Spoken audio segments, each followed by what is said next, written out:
Сәлем балақай, Зерек бала каналына қош келдіңдер. Бүгінгі сабақта біз 0 санымен танысамыз. Суретке қарайықшы. Оянның неше сәбізі бар екен? Ол біреуін жеген соң оның неше сәбізі қалады?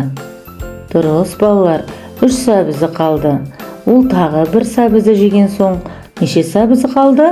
Өте жақсы, 2 сәбізі қалды.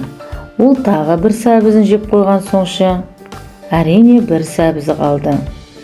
Енді ол осы соңғы 1 сәбізін жеген соң, оның неше сәбізі қалды? 0. Дұрыс айтасыздар балалар. Ендеше балалар, 0 ештеңе жоқ дегенді білдіреді. 0 1 санының алдында келеді. Енді 0 санымен мысалдар шығарайық.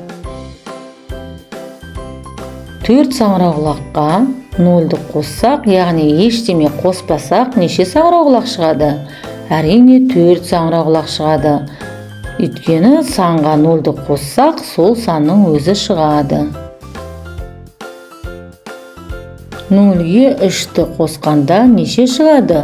0 мен 3-тің қосындысы 3-ке тең. Өйткені 0-ды қандай санға қоссақ, сол санның өзі шығады.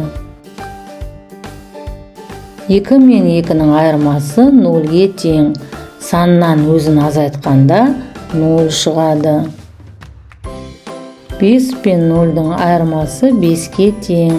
Саннан 0-ды азайтқанда сол санның өзі шығады. Балалар, бүгін біз сіздермен 0 санымен таныстық. Жарайсыңдар балалар. Сіздерге менімен бірге оққан ұнаса, каналымызға тіркеліңдер. Келесі сабақта көріскенше.